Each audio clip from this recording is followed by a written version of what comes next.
Welcome to Journeys of Empowerment, where real stories, raw truth, and powerful shifts come to life. I'm Michiel Sujit Rijt, and around here, we don't do small talk. We spark transformation. Let's go! Still trying to fix performance with new processes, more training, or better KPIs? That's not the problem. Behavior is. Neutopia flips the script with a method that actually works. No gimmicks, no fluff. In the Awareness Workshop, you'll learn why good processes fail in execution, why learning doesn't stick, and how to build teams that own behavior, not just follow rules. Change shouldn't drain you, it should drive you. Dare to lead different? Visit neutopia.nl. What if the most powerful leadership tool of tomorrow is kindness? In this episode, I sit down with Neil Schambra Stevens, founder of Mercury Jam Coaching and former CMO for global brands like Vans and Polaroid. Neil's story is a powerful reminder that even after reaching the top, the real shift often comes when we dare to lead differently, by leading with heart. We dive into shifting from performance-driven to people-driven leadership, burnout, grief, and deep importance of self-care, leading global brands to coach with purpose, the science behind kindness as a driver for innovation and safety, and building an AI-powered kindness and self-coaching app for the workplace. One of Neil's insights lands perfectly in today's world. Kindness isn't fluffy. It's a strategic act of leadership. So let me leave you with this. What's one small, intentional act of kindness you can offer today to someone else or to yourself? Here's Neil's journey. Hey Neil, good morning. Good morning to you. Welcome to Journeys of Empowerment. Thank you. It's good to be here. How are you? I'm good. My day has started well. I did my usual, got up at 5. I really enjoy going for a cold water swim. I know it's not everybody's cup of tea, but got into the New Amir this morning, had a swim, just felt really good, and it just sets my day up really nicely. So, and it's a regular, it's a routine. Very much, yeah. Running I need some movement in the morning to get my long limbs going. So either a swim or a run first thing in the morning. If I don't do it, I really feel the difference. So, I can imagine. And so let's start. You have a fascinating background, and Journeys of Empowerment is, of course, about our journey. But first, let's start about the business journey. Take us a little bit through your corporate business journey and where you're at now. Okay. So I've spent 25 plus years in the corporate environment. I worked as a brand marketeer and originally from the UK, but I've lived in the Netherlands twice or Amsterdam twice. I lived in the US, lived in Italy, worked in Switzerland. And I worked for some incredible Fortune 500 brands. Vans, Converse, Lenovo, Levi's, and lastly Polaroid, where I was the chief marketing officer. And I worked my way up to those positions. My background's actually in art and design. Oh. So I've got a degree in fine art and a master's. I've got an MA in illustration. And so I started out as a freelance illustrator in 92 in London. And gradually I just worked my way into companies, PR, communications, strategy, brand, and then I find myself being in some pretty senior positions for some amazing brands and working with amazing people. So yeah, that's my sort of corporate journey, and we can tuck into any bits of that. And how did you decide to have the background in art and in design, and then going into marketing? How was that a logical choice? People look at my, LinkedIn profile and CV and whatever, and they go, "Oh, you've made some great decisions." And I'm like, none of it is planned. I didn't, at whatever age I was when I want to go to art college. I went to art college because I wanted to do paintings. I wanted to do printmaking. I wanted to do photography. I wanted to make and create things. Mm-hmm. I never at any point thought, you know what, I'm going to be a chief marketing officer. That sounds like I had no idea of that. And I think just, along the way, listening to yourself, getting connected to life, like-minded souls, has opened doors for me. And I think that, just being open, being curious. Someone invited me to have a PR role. And I went in and I said, I've never worked in PR. I've got an interest in music and fashion and style.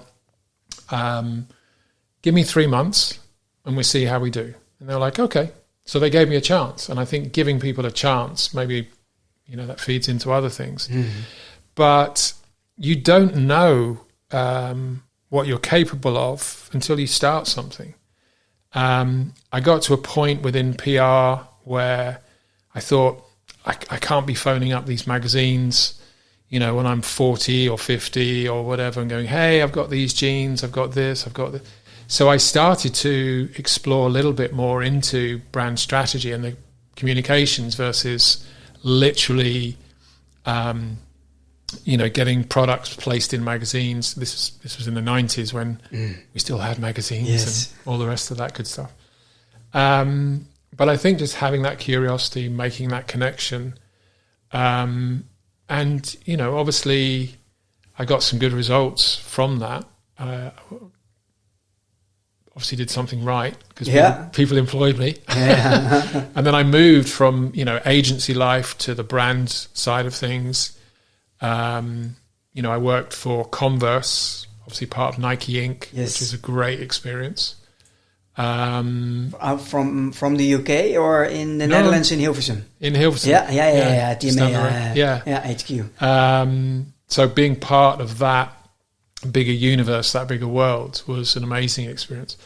I mean, I've worked a lot for American companies, again, unintentionally.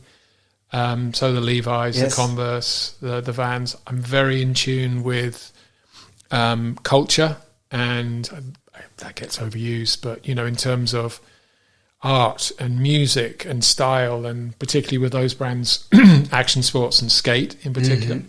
I'm not a skater. I'm not a surfer. I'm too tall to be a skater.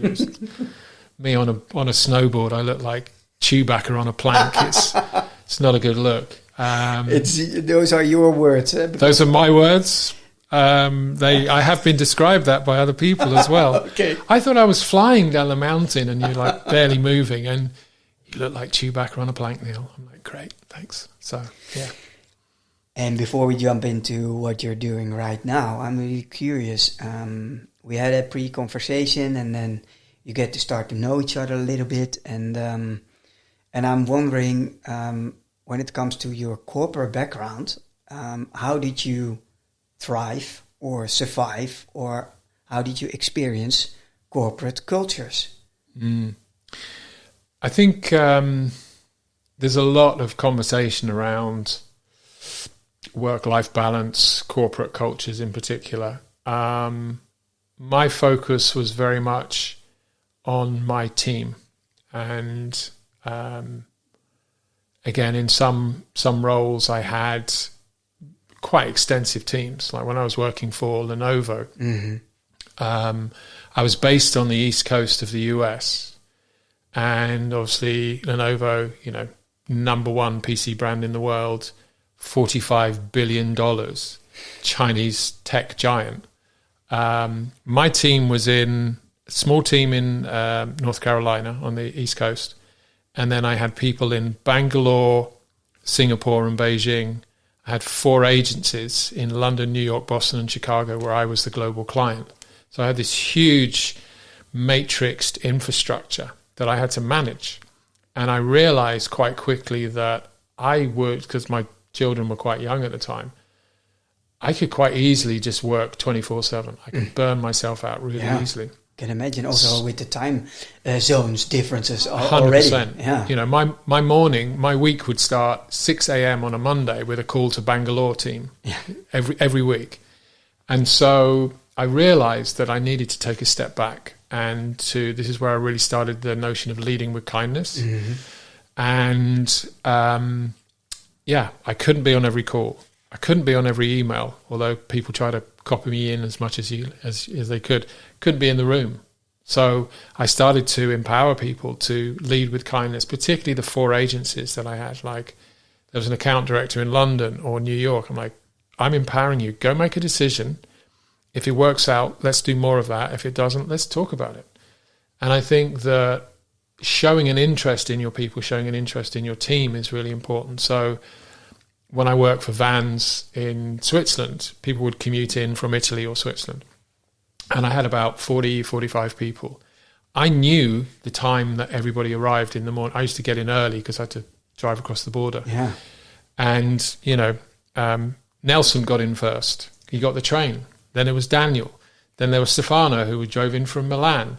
I knew everybody. And if they were a little bit late, not checking up on them, like, everything okay with the trains? You're like, yeah, I missed the train. My daughter was sick last night. And you'd have a conversation, and I would go and sit with them. And I think that made a difference, having that personal touch and knowing people, because people work for people, right? Mm-hmm. You can have a brand, you can have a logo, but without your people, you have nothing. Nothing. But that's you. That's you in the position, being able to, let's say, create a mini culture in the culture, mm-hmm. and do it your way, because of your role and your seniority in the company. True. But now you're still part of the company-wide culture. So how did you survive or thrive? Because it isn't in common that kindness first is a sort of default in a corporate environment. That's true. As I can imagine. Yeah, that's true. And I think that relationship where you are managing up and managing down, particularly at a senior level, is a hard one to navigate. And I didn't always get it right, because I think I'm human more than anything. And some of the practices that I have now, I didn't have back then.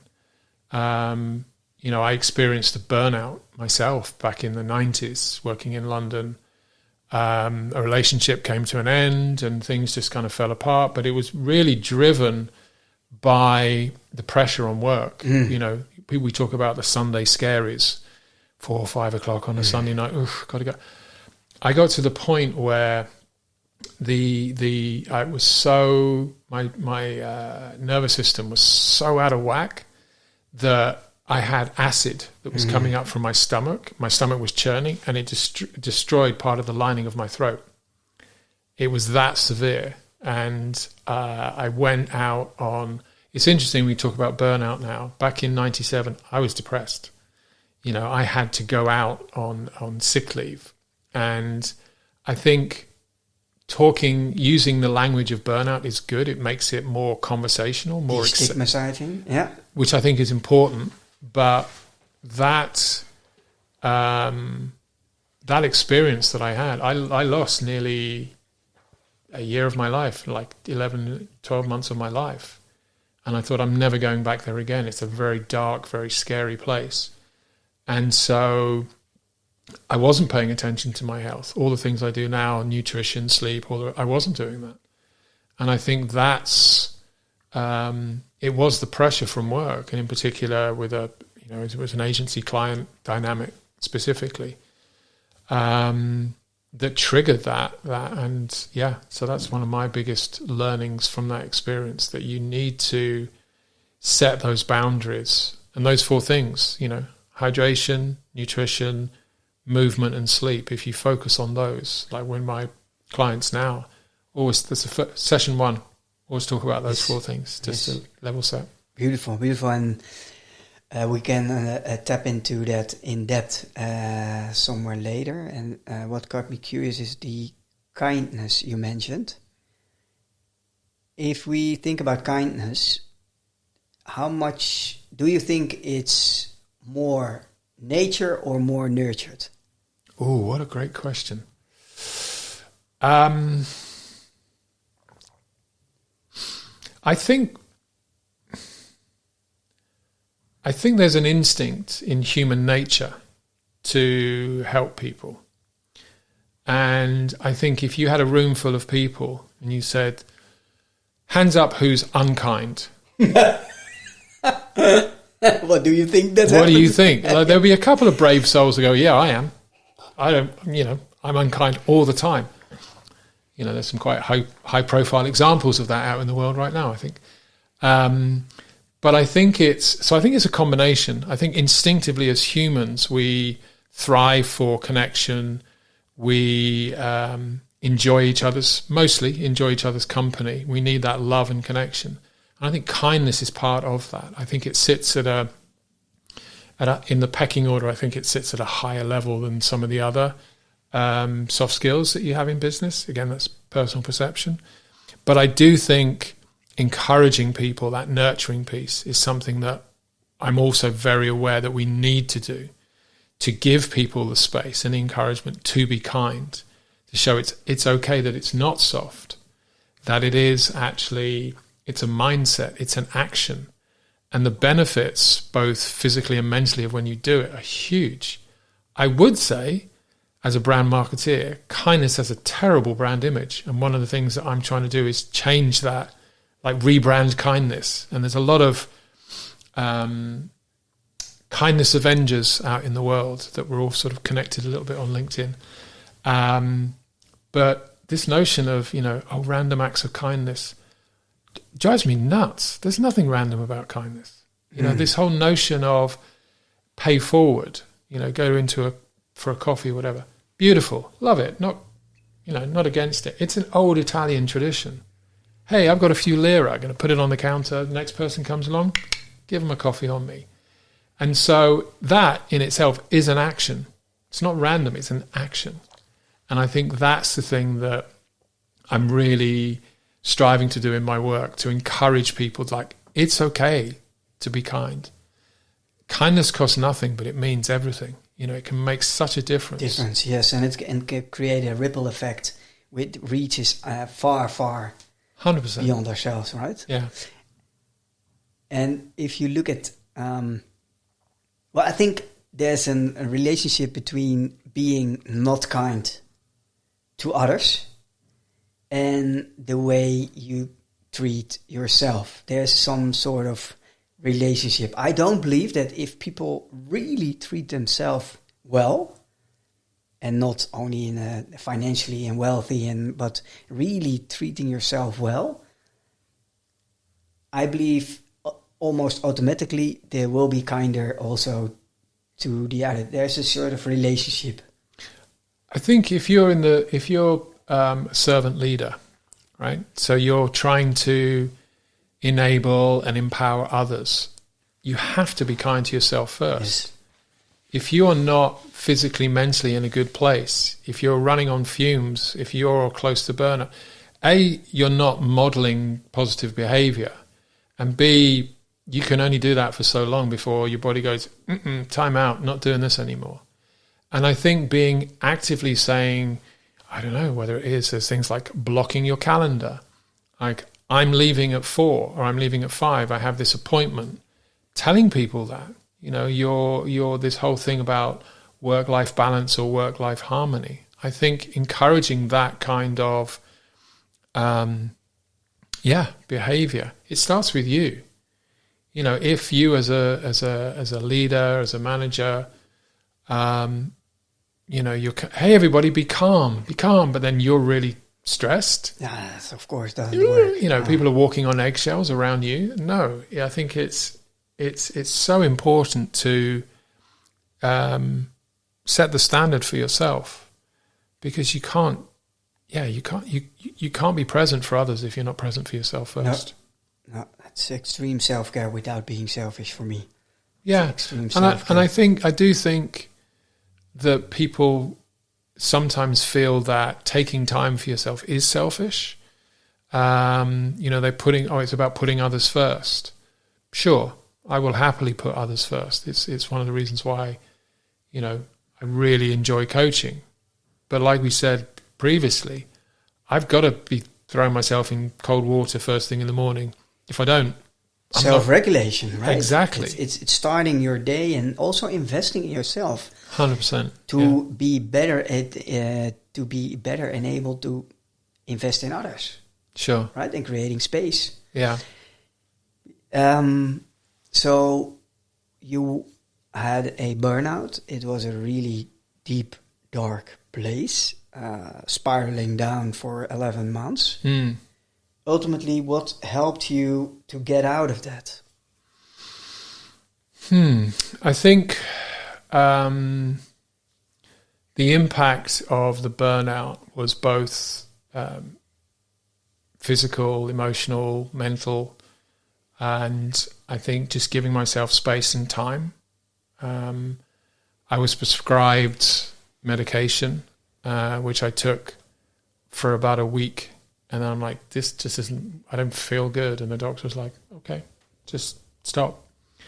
But I think being able to write, I used to write, I don't know how meaningful or coherent it was back then, but I used to just enjoy putting I suppose it's sort of early journaling for me, which is something that I didn't do before and I haven't done since. So having some creative outlet, I was living right in the middle of London, and so I would walk, and I think just that movement, physically moving your body, I think that also helped. And I think having a good support network around, that's an important one. I got to a point where I'm like, okay, I need to start working again, and I got, a couple of connections, said, hey, have a conversation with this person or that person. And the company that I was working with before, their head office is here in the Netherlands. And someone said, why don't you come try and move to Amsterdam? And I thought, I need a change of scene. Amsterdam and London, very different. I lived in Covent Garden. I lived smack bang in the middle of London. Where you couldn't get away from people. And so the opportunity to, I guess, to have a fresh start. And so I took a job in Amsterdam and moved, sort of threw myself on the plane and came over here with, wide-eyed and curiosity and started to work again. And I think having that, it wasn't about a purpose, it wasn't about a mission or any of those. I think just having a job again and having a routine. I think that's really important. I think when people burn out or get let go, that routine, when that goes away, yes, everything falls apart. And I think when we talk about that work-life balance, it's important that if something happens to you, if you lose your job and you go out on burnout, that you don't lose your identity, you don't lose everything, because work is part of your life. It's not your whole life. No. And I think there's people quite often self-identify to their job title, their job description, whereas your life is more than a sum of parts, I think. It is. And at one point in time, you decided, hey, let's discover entrepreneurship. How did that go? It's funny. It's quite a thing, right? Being an executive in marketing and not only about the financial safety, but also the respect, the big brands behind you, the big teams. Used to work in big teams, international, all over the world. And then some point you woke up and it was like, I have to do this, or what happened? What helped you decide? That would be a great entrepreneur story. It's not my story though, because it's they say there's 4 major stress triggers in life, which is losing a job, bereavement, marriage or divorce, and moving house. And I did all 4 of those in the space of 6 months. Of course. Right? Why did you take so long? I'll fast track that. Do it in 3. So I lost my job during the summer, and I was trying to think about what it was that I wanted to do. How old was I? 52, 53, something like that. So what do I want to do? What do I want to do next? And whilst I was, having coffee conversations and trying to figure out things, the bereavement was my father. And he was 90. He had Alzheimer's, but it still felt very sudden. And I remember distinctly getting that call from my sisters, and I was like, "Oh my gosh, how can that? What? No!" Even though I know at some point, he with his age and his condition, and it really knocked me for six. And I think that I spent a lot of time with my family, with my sisters in the UK. And whilst we were planning for the Thanksgiving service, really to kind of try and make sense of what was going on, it was a very challenging time. And what was interesting was at his Thanksgiving service, there were a number of people that came up and they said, "Hey, you're Neil," and they named my two sisters as well. I mean, physically, I look a little bit like my dad, so that counts. But people were saying, "Hey," and they named the three of us as if they really knew. And they knew you, and we were like, "Oh, hello." This was a stranger. We used to work with your dad or your father back in London. He talked about you all the time. He talked about we knew what was important to him. He talked about his passions. He just showed up to work with joy every day. And we knew how important kindness was to him. And in that moment, I'm like, that's it. That's it. It clicked. Now, I grew up with a lot of love, with a lot of kindness, with a lot of joy, spent a lot of time outdoors, spent a lot of time together as a family, particularly in nature. And so it wasn't like I was needing something there. It was more, here's an opportunity to celebrate that, to kind of double down on it and to create a legacy for my dad, or from my dad, to continue that, if you will. And so in that moment, I'm like, kindness, joy, that's what I want to do. And so I really started to think about my own experience of what I was going through. And I felt, some people say that when you're in the eye of the storm, like it's the calmest place, it's the quietest place, or in a hurricane or whatever the analogy is. Honestly, at that point, with those four things happening to me in my life, everything just fell apart. Everything just unraveled. But I found where I think I was truly meant to be. I felt safe. I felt calm. I didn't really have a clue about what I was going to do. So this entrepreneur journey thing, okay, let's just figure it out. And so I started to explore the notion of the importance of kindness, gratitude, resilience, and momentum from my personal experience. Just a second. So kindness, resilience, gratitude and momentum. Those are the four pillars of Mercury Jam Coaching. Are we going to unpack that a little bit more? Because if you wish. I would love to. Yeah. I would love to. So again, journeys of empowerment.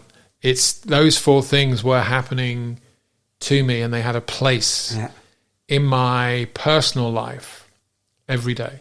So I needed to have a combination of those things. My dad always said, "You've just got to keep going." My mum always said, "There's always a way."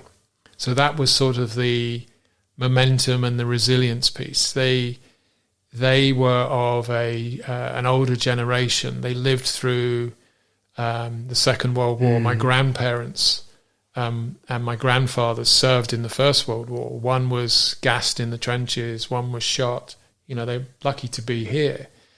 And whilst they didn't talk about those stories, you're aware of it, and you think, there's some kind of powerful legacy there, that something within me, my genes, my DNA, this desire to keep going, to have that momentum, to build that resilience. And resilience is, not just about being tough and sticking things out. It's being very self-aware of what your needs are. And that's a bridge to the kindness piece as well, making sure that you're being kind to yourself. And in that moment, or moments when everything was falling apart, I'm like, Gratitude. The sun rises, the sun sets. I have a roof over my head, bread and cheese on the table. I have running water, the love of my children, like the simple things. And I think just building on that experience from, you mentioned the CMO and compensation. Sure, I had a good lifestyle. All that went away. All that goes away where the financial component of it. So what do you have? And you have those 4 things. And if you're rooted in those 4 things, I personally believe that you'll live a good life. And I believe that being kinder makes lives better. I believe it's a business advantage. So I always start when so tell me what you do. Or I believe kindness makes lives better. Oh, what? And I'm like, yeah. I think that being kind or kindness enables people to be seen, heard, and valued. Okay, that's interesting. How do you do that? Well, then you start to talk about the thing that I, quote, do, which is the coaching. But it's from those principles. And that line of being seen, heard, and valued came from a very powerful experience that I had with a wonderful person that I connected with on LinkedIn, also a coach called Kelly Blackman, who lives in Chicago. And we had, I think, 1 or 2 initial conversations. We sort of liked each other's posts, and I'm like, he's got a great vibe. His background is very different to mine. But we just connected. He's like, hey, Neil. Yeah. He said, have you ever written your eulogy? Eulogy? What people say about you after you've died? Mm-hmm. And I'm like, no. He's like, do you want to do it? I'm like, not right now. And I could feel like the emotion rising and my eyes were pricking. And I was like, okay, Kelly, here's the thing. I can't do it now. Like, I'm really uncomfortable with this because of what it means that I'm writing something that I won't hear at that point. But I love it. Okay, let's go. And I made a commitment to him. I said, I'll come back in a week and write it. So, my eulogy. Neil enabled people to be seen, heard, and valued. That's the opening line, and then it kind of goes on and all the rest of it. So when you see that statement tossed into a LinkedIn post, that's where it comes from. Beautiful. And that's where it's going. It's a sort of also manifesto for yourself, right? It's a kind of, brand marketing. We love manifestos. We love purpose. Not the brand marketing manifesto, but I know, more your own deep heart manifesto. Absolutely. But as marketeers, we've ruined some really good words, like the purpose. connotation about the word is maybe a wrong word, but you know what I... We step through the door in an office and we use words and people go, I have no idea what he's talking about, blah, blah, blah. But a personal mantra, manifesto, a deep-rooted belief. Which of the 4 is the most challenging for you and the most work in progress? They can't be all 4 as well. That's a great question. Okay, I'll start with expressing gratitude. I think that's accessible. I don't say it's easy. I think it's accessible because you can stop and pause and go, like right now, table stakes are really like, I'm breathing. I'm warm. There's a lot of folks in the world who are not comfortable right now and are panicking and in stressful situations. I think the momentum piece, that's quite hard to keep going because I have a drive, I have an ambition. If I think about it from a business point of view, there's things that I want to achieve. Like I have a 20-year roadmap for Mercury Jam where I want to be, which I wrote in back end of 2019, before the pandemic, before all that beautiful stuff happened. Oh my gosh. And so I have drive, I have intention, and momentum. Sometimes that's the challenging piece because I want to go and do this thing, but in order to do this thing, I need to partner with people. I need to either companies or individuals. And, only a couple of weeks ago, I had a client relationship that I built up for 6-12 months.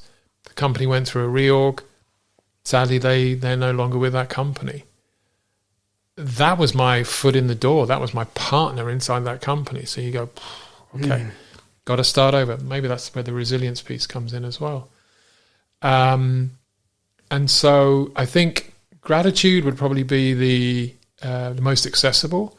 Momentum is the challenging one, because I can wake up, I can take a step, and I can, step outside and go for a run and swim. But in terms of moving my business forward, we're interconnected, right? In the interconnected world, 100%, interdependent, 100%. So that's probably the more challenging. Yeah. And then kindness and resilience, and kind of scrap it out in the middle somewhere. I think the brand image, as I said before, the brand image of kindness is slowly improving, and it's not something soft and fluffy. I've trademarked actionable kindness as an intention. Like, don't talk to me about random acts. I'm about actionable kindness. Actionable kindness. Before we unpack that, because that I think the listener is really curious. Okay, that sounds interesting, but what does Neil mean with actionable kindness? To prevent assumptions, and that we know it and we think you know what you mean. Let's take one step back to the roadmap. You mentioned a roadmap for 20 years. What is the first big milestone you're working towards on that roadmap? It's really interesting. I had I did a strategy session, did a brand sprint with a good friend of mine. Is that with the Strategy Sprint company? No. I have, there's a really good friend of mine who's one of the best strategists I've ever worked with. Happens to be one of my personal board of directors, which is great.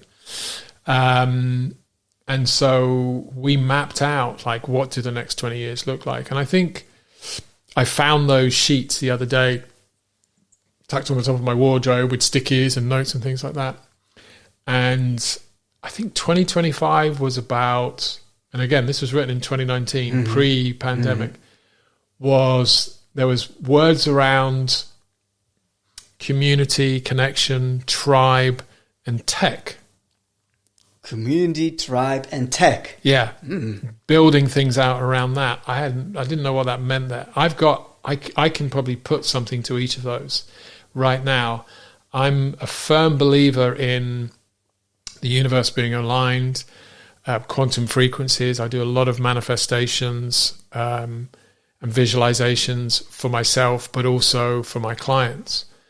And the first milestone, I think, in 2025 is, and again, AI's been around for a while, but back then people weren't, let's be honest, 2019, we weren't talking about that. 2020, it was obviously the pandemic was grabbing all the headlines.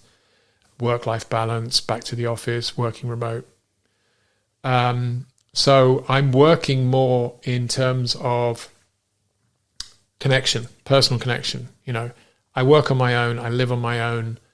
And so getting out to events, getting out, making those connections is really important. It's something that I've committed to do in 2025. In terms of my tribe, if you will, I'm really clear on my proposition of working with people in the messy middle. What I call the messy middle in companies and agencies, the middle management, people finding their voice, finding, first steps into leadership, and specifically with creatives, marketers, and strategists, because that's the world that I've come from. So I've got that piece. And then tech, I don't know how much I can share, but I'm developing an app, AI-based app around coaching and kindness as well. So that's... And when you say I don't know how much I can share, is that because of from your side I don't know how much you can share, or from our side? Because now I'm really curious. What are we up to, buddy? I should have thought that one out, shouldn't I? So I believe that, let's go high level. I believe that people have an idea what they want to do at the beginning of the day and the end of the day. Yeah. But to be in flow during the day is really hard. The attention span of humans is just 8 seconds now. In the year 2000, it used to be 12 seconds. We've lost 4 seconds of attention in 25 years. In the last 10 years, thinking time at work has decreased by 30%. Notifications, distractions, meeting, all that BS. We don't have enough thinking time. And as a consequence, we're getting more stressed, more burned out, more overloaded. If you get interrupted, if you're in deep work, and I love you know, you're talking about your early morning schedule before, not everybody has that opportunity. Mm-hmm. But you're in deep work and you get disturbed, it takes 20 minutes to get back to that same point. The cumulative effect of that, 20 minutes, 20 minutes, 20 minutes, in a working month, you lose 2 to 3 days a month through interruptions. So your job, your tasks, you don't have 20 days to do it, 4 times 5, you have 17 days. That's your starting point. Yeah. So I felt there's an opportunity to help and enable people to create these pauses in their day. So I'm doing that via in-person sessions. So it's a combination of tech and humanity. In-person sessions, I'm doing it with meditations. But I'm also exploring the idea of this self-coaching app, because the insight that I have from my clients when they get stuck in the day, in the moment, was, what would Neil do? What would Neil say? And it's not an ego thing coming back to me. It's just the feedback that I've had from my clients. And so I'm like, there's an opportunity there. So in that moment, if there's an opportunity to, shall we say, speak to me, that's the opportunity that I'm creating. And also in terms of the way that creating and expanding kindness, I'm on a mission to make the world kinder for various reasons. And I think that the more that we have this AI speeding up our lives, the automation piece, you know, the horse has bolted. There's no point trying to stop that. It's happening. But the spaces where we can be more human, the spaces where we can bring intentional thought to pause, that's where we're going to win. And given those statistics about thinking time, I want to empower people in those moments. It's why I do Pause to Accelerate. It's why I do these 30-minute, midday meditations to slow people down. And if you can actually bring some extra tools, which is an app, something on your phone, something on your desktop, yeah, let's go play. So that's where I'm at with that. Love to hear that. How ready are we? We as society for adopting? Oh, I think if you look at like a... Because it sounds very... The reason... Sorry to interrupt, but the reason why I ask is it sounds very needed, but it comes from some believer who is on your side, but it shouldn't be necessary, and yet it is necessary. But how do we see it as do we have enough sense of urgency to, allow ourselves to work like that and to think like that? How is that? So, how far are we from that point? Okay, so to reinforce the need for, let's call it self-help tools, the Google search anxiety at work generates, in the UK alone, 200,000 searches a month. Right? That's quite a lot. I mean, I know there's more people in the UK than the Netherlands per se, but that's a level, and it's a similar. I think it's about 17,000 or something like that in the Netherlands. I mean, I like stats, I like numbers, and so there's anxiety there. If you looked at the difference between the number one use of AI 2024 to 2025, and there was this brilliant Harvard Business Review, 2025, the number one use of AI, particularly amongst Gen Z, is self-help coaching and therapy. Number one. So to your question, are we ready? I don't think we're ready, otherwise people wouldn't be looking for that. But is there a need? Absolutely. And I think whilst I don't want to say that I predicted this at all, because I didn't, but if you think back to 2019 when I wrote that roadmap and where we are now and the power of like the universe being aligned and the importance of kindness coming through, everything just manifests itself. And I think there is a moment where LinkedIn is a I don't have the words to describe it right now, but it's quite polarizing, where people are like, AI frameworks and tools and all the rest of it. There's one crew over that way, great. But then there's another, people going, stay human, stay real. And I'm adding in, and be kind. Because we need this moment. And I think if we build, so I'm building technology with kindness. The point of difference is not the speed, it's not the LLM or whatever. It's what I'm training it to do with kindness. And that's the difference. Ultimately, I want to create, companies that are deeply rooted in kindness, and to use the practices, to use my tools, to use the book that I wrote, to all those different things to enable people to, kindness makes lives better. It's the bottom line. So what that brings us back to the point that you mentioned, actionable kindness. Can you help us a little bit what your definition of actionable kindness is? Kindness is never random, as I said before. You make a choice. It's a mindset, I'm thinking it. It's an action, I'm going to help you. There's nothing random in it. And I think just putting in the way that we had radical candor, we need some energy to it. Kindness speaks truth to power, right? There's a difference between kindness and niceness. Kindness speaks truth to power. Niceness compliments you on your shoes. That's the difference.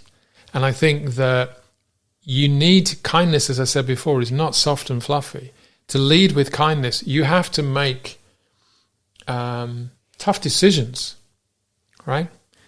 And you do it with kindness. If you need to let people go, you can do that with kindness. I've had to do, I've had to hire and I've had to fire. And I think that if you come from a neutral place, from a calm place, with kindness, with clarity, with an open heart and a clear eye, you can achieve anything with that. And I think it definitely speaks truth to power. And that's why I call it actionable kindness, to give it that edge. I did a thing the other day about detox at work day. What if everybody at work who works in a toxic environment pulls a sickie, right, has a sick day, doesn't show up? Actionable kindness. And what that would show was at a company level, at a national level, hell, let's make it a global level. The necessity for kind cultures at work, because people have just had enough. It's a hypothetical, I'm not advocating revolution. Well, maybe just a little bit. There's definitely a need for for more soul work, and I think more punk attitude. Like I grew up in the late 70s with punk, and that DIY aesthetic, figuring it out, just doing it, changing the system, smashing the system in a positive kind of way. But I think that's where actionable kindness comes from. Are you also planning to fuel that through the app?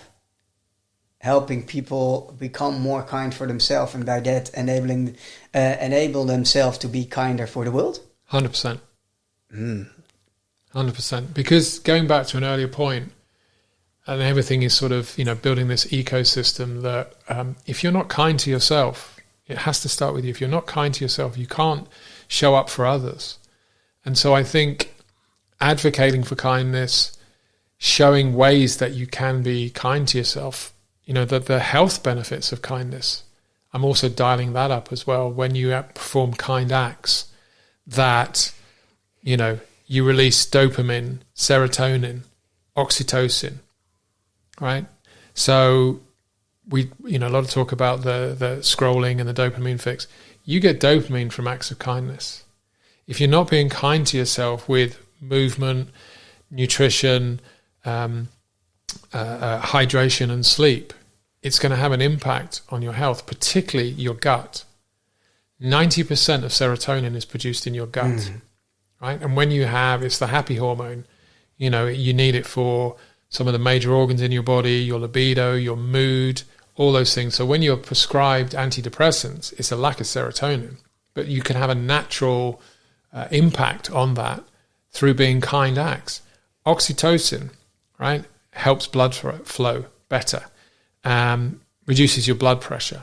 So when we get stressed and we have those cortisol spikes, we need to counteract that.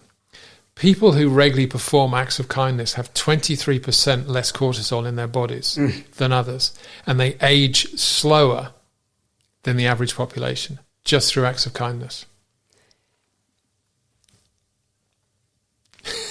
I've read it. Yeah, I'm thinking about. You're pausing. I'm thinking, is that an intentional pause?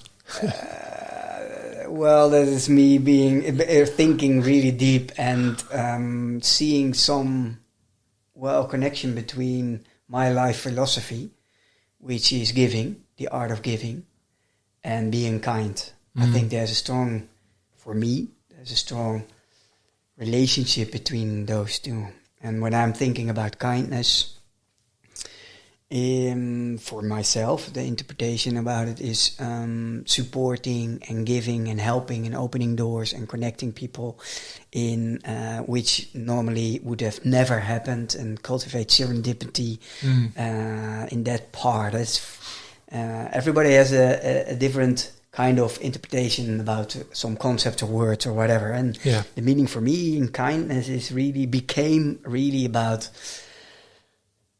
the art of giving. And for me, giving is the opening doors, helping people to connect, having these beautiful conversations, which I really enjoy. And also giving your time, right? To help people think things through, and also pause and reflect and unpack their own personal journey, for instance. Also a form of kindness in my perspective, in my world, in my view. So I really love that. And it makes me also think about Ingeborg Harten. I think she will love this if she hear this. She has one of their values. I think it's even a value in the company is be kind. She has it tattooed on her arm. Yeah. And you know her. And, I know her, And I once got it and I lost it after years, because I had it pinned. She had the pin, be kind. Yeah. And I was so proud of the message behind it. Yeah. So, be kind. And she has even tattooed it. And she has it in neon over her desk. It was funny. We had, the first time I reached out, we met, had a cup of coffee, and I was sitting there. And then she pulled up her sleeve and she showed me it down. I was like, whoa, that's actionable kindness. It is. Getting a tattoo. It is. Amazing. Yeah. Amazing, but the important thing is that I always say kindness, like do it for the cause, not the applause. No. She lives those values. And there's a number of people that I know who are truly kind. Yeah. It's really easy to do something and then, like, hey, I'm helping this, person on the street, and then you film it and like get that camera out of their face. They didn't ask for that. No. That's different. It's when people don't look. Yeah. And just doing it because it's the right thing to do. The right thing you don't need to post it. You are a fascinating person. We can talk for hours, and I'm looking also at the book which you brought, and I think that is a really important part of you being you is the creating and the writing part also. So first, you have written one book, or I contributed to a book called Living Kindly. I wrote a chapter for that. Of course, Living Kindly. Which was published in 2021. I think that was 2021, which was a group of people who were brought together. Amazing experience, and that really kind of got me sort of excited about it. And that was an Amazon #1 bestseller. And then in 2022, I had a very difficult year in that I lost my cousin, who was just 5 years older than me. He died suddenly of a heart attack. And then 2 weeks later, my mother died. And then about 5 months later, my uncle died, so my dad's brother. Loss. A lot of loss. And so there's two reasons. There's a personal and professional reason for writing the book. So My mum was a writer and a poet. She was a member of the Society of Women's Writers and Journalists. She's the longest serving member. She was a member for over 75 years. And she lived for words. So I grew up in a house of words and kindness and all these beautiful things. And so when she passed away, I was like, you know what? Life's short. The experience of losing my cousin suddenly, completely unexpectedly. But then also that legacy piece, building a legacy of kindness. I'm like, you know what? I'm going to write a book. And I know exactly where I was when I decided to do it. I was in North Carolina, sitting in a crappy hotel swimming pool, sitting outside, like with terrible lounges and all the rest of it. I'm like, I'm going to make it baking hot. I'm going to make a commitment. Nothing luxurious, no kind of, top of a mountain, mystical moment. No. And so I decided I was going to write a book. And I wanted to write a book about finding that balance between life and work. On average, we spend 90,000 hours of our lives at work. The only thing that we do more is sleep in our lives. And yet we can't rely on companies for our happiness. We've never been more, the strive for success. We've never been more, burnt out. Burnout rates in the Netherlands are 1 in 5 now. Crazy. It's not getting any better. There has to be a different way. So I wrote, the book is called A Bad Hand Played Well. How to Own Your 90,000 Hours at Work. Now, a bad hand played well is sometimes life's pretty shitty, right? But sometimes it's beautiful and amazing. And it's how you play your hand, how you live your life, the choices that you make. When you're down, okay, momentum, resilience. When you're up, celebrate the wins, gratitude, kindness. And it's that whole motivation. So I wrote it myself. And I had some people say about self-publishing things like I did the whole thing myself. I didn't. I had an amazing friend who offered to do the design and the art direction. I had people who were proofreading it for me. I had a wonderful friend who was editing it for me. But I hustled and I did the whole thing. And so I did put it out into the world, self-published, to give it its time. And it was also an Amazon #1 bestseller in happiness and joy and new age categories as well. And why do you think? I think it resonated with people at the time, in terms of the way that it's written is written in sort of prose form. It's written like poetry. It's very accessible to sort of honor my mum's legacy if you have it. And I think I designed it to be sort of bite-sized pieces. So some things are really short, some are more sort of article length. And I tested it with friends. I'm like, here's a chapter. When would you read that? Oh, sitting in the morning, grab a cup of coffee, 15 minutes. Or I'd chuck it in my backpack if I'm on the train or whatever. So I realized that the moments where you would actually enjoy the book, I sort of did the marketing piece and we came out there and researched it. And I think it just hit a chord at the time. So October 2023, still coming out of the pandemic. Yeah. And I think it just resonated with people, and it's still, I have it in Athenaeum, and I have it in the American Book Center as well. Really wanted to get it in a physical bookstore. My mum loved bookstores and libraries, so that was also personal mission to get it in there. So you can go, smell the book, see the book, feel the it, weight, all the rest of it. See the cover design. So that was my motivation for it. And it's a great tool, hey, a coach with a book, coach with a podcast, sure.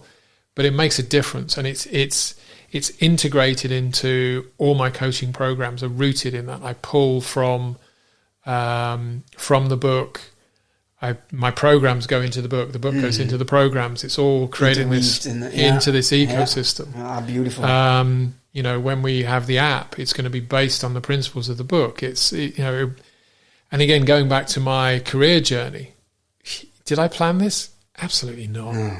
But you've got to take those chances. Life is short. Make the most of it. There's enough time, but don't waste it. Neil, we didn't discuss this up front. I didn't know that you will bring the book, but I'm looking at it right now. Is there a favorite chapter or favorite part in it that you can read for us?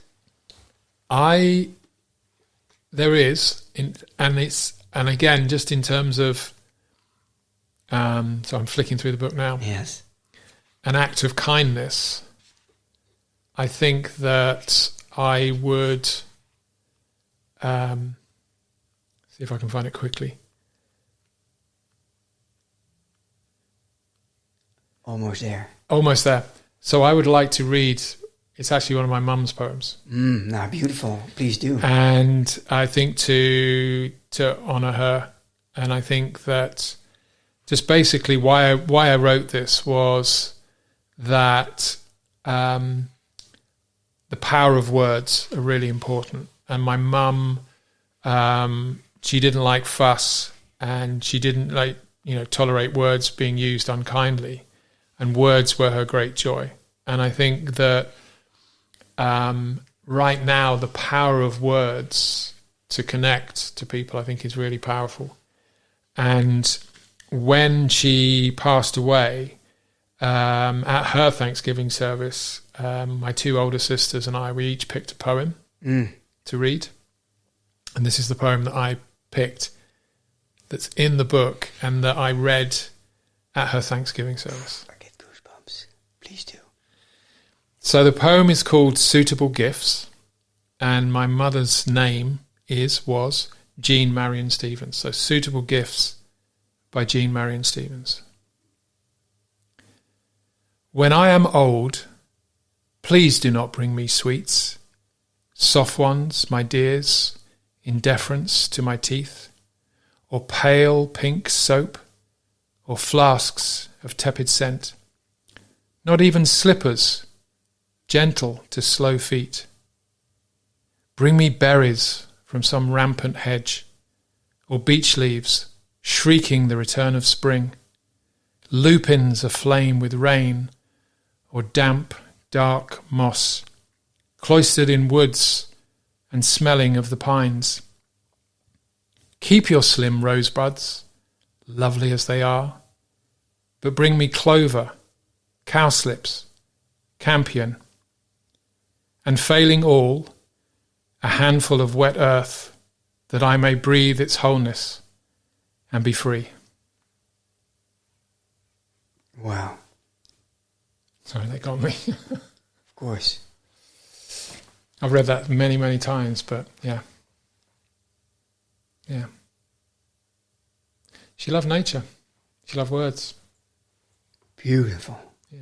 Thanks for sharing. No, thank you. Wow. Yeah. I get goosebumps, and it's an emotional moment, right?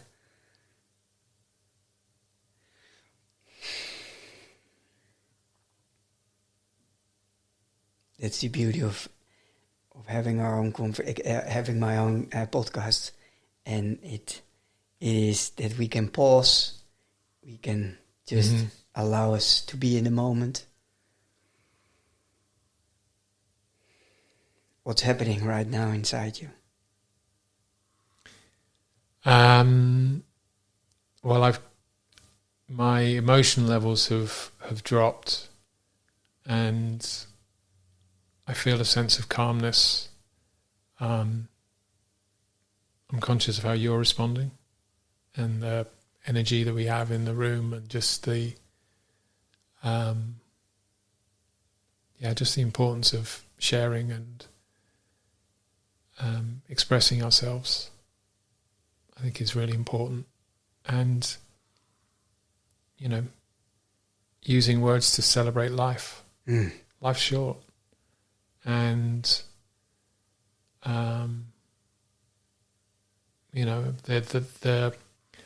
the legacy that I'm trying to maintain through my words with my mum, kindness through my dad. I'm trying to instill that in my children as well, and they are kind. The book, as I say, is dedicated to my mum and to my children. Hopefully in time, we joked about it earlier, hopefully in time they'll appreciate the book.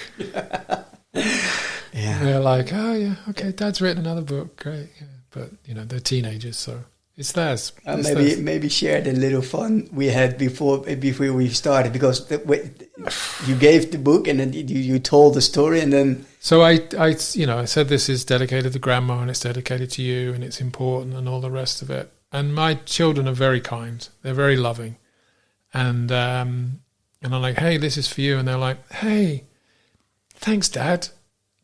Do we have to read it? I'm like, at some point that would be nice. Right now, honesty. We have to honor also that honesty. It's beautiful. It's beautiful. It's age appropriate, right? I wonder. Here's a question for you: when do we lose that honesty? That's like being open and kind and just expressing the joy and the love that I felt in that moment. I'm like, do you want to finish your breakfast? Is that because they're like, yeah, probably. Great, It doesn't have to be, no. And I think we talk about children and being childlike and that childlike wonder. Last year, every year, the Oxford University Press has a word of the year, right? And they have a children's word of the year. 3 guesses what the children's word of the year was last year. Kindness. So, and in previous years, it's been things like pandemic, anxiety, corona, top all of those, mind. right? What's top of mind? But how did then kindness became top of mind? That makes me curious. Because they was 2 things. They see the value of kindness, and there's also a message to grown-ups. We need to be kinder. The world needs to be kinder. So they did a poll. I think they researched something. It's in the UK. 6,000 children between the ages of 6 and 12, something like that. That's their word of the year. What does that say to us as a society? Right? There's work to be done. And I think that, actionable kindness. And I think that, if the children are giving us those messages, we can learn a lot. I don't know, you have family. We can learn a lot from our children. We can. They're the mirrors of our soul, right? Absolutely. Absolutely. And I know they're not children, but that's also planning for the future and building. That's why I work. Don't do executive coaching. I work in the middle part of companies because they're the future of companies. Yes. If you don't get that right, your brain drain's going to go. People don't want to stay. They don't want to commit. They'll do their own thing, whatever it is. Companies with cultures of kindness outperform toxic environments. I mean, that might be an obvious statement, but, if you're training managers in empathy and kindness, your levels of innovation are increased by 33%. Psychological safety, innovation without recrimination, creating these environments. And I think it's so important that from a generational point of view, we can go back to, I don't know how old your children are. You mentioned your daughter's 10. The oldest is 18. Right. So they're going to go into the workforce pretty soon. They are already. What kind of experience do they want? What kind of experience, what kind of legacy do we want to be building for them or showing them or modeling for them? And I think there's an opportunity to give back. I know giving is very important to you. To give back and show that, hey, it's okay to be kind. It's okay to lift people up. It's okay to share, give your time. Time is the greatest luxury we have. There's a great interview with Warren Buffett, who's like, I can pretty much, have the luxury of affording pretty much anything I want. And there's this brilliant clip, and they're looking through his little pocket diary. It's like, but all these pages are blank. He's like, I can't buy time. This is my time. It's the one thing that I can't buy in this world. So the act of giving time and attention to people is so important, and it's going to be increasingly so. You're never going to outscroll the algorithm. AI designed for speed and absorption. Humanity, giving space, pausing, giving time to people.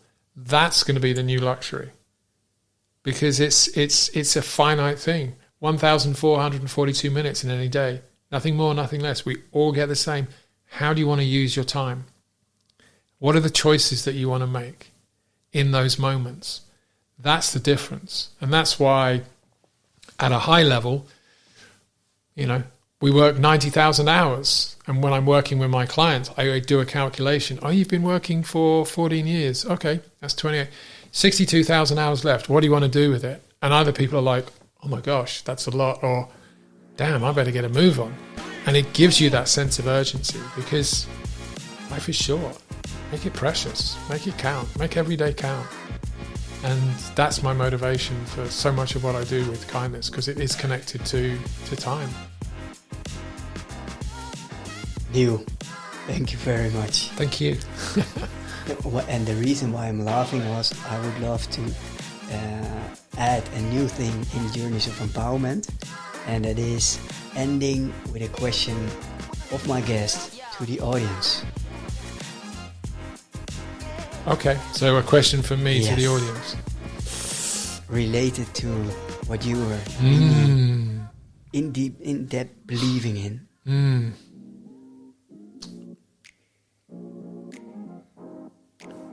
What's one thing that you can do to make your world kinder today?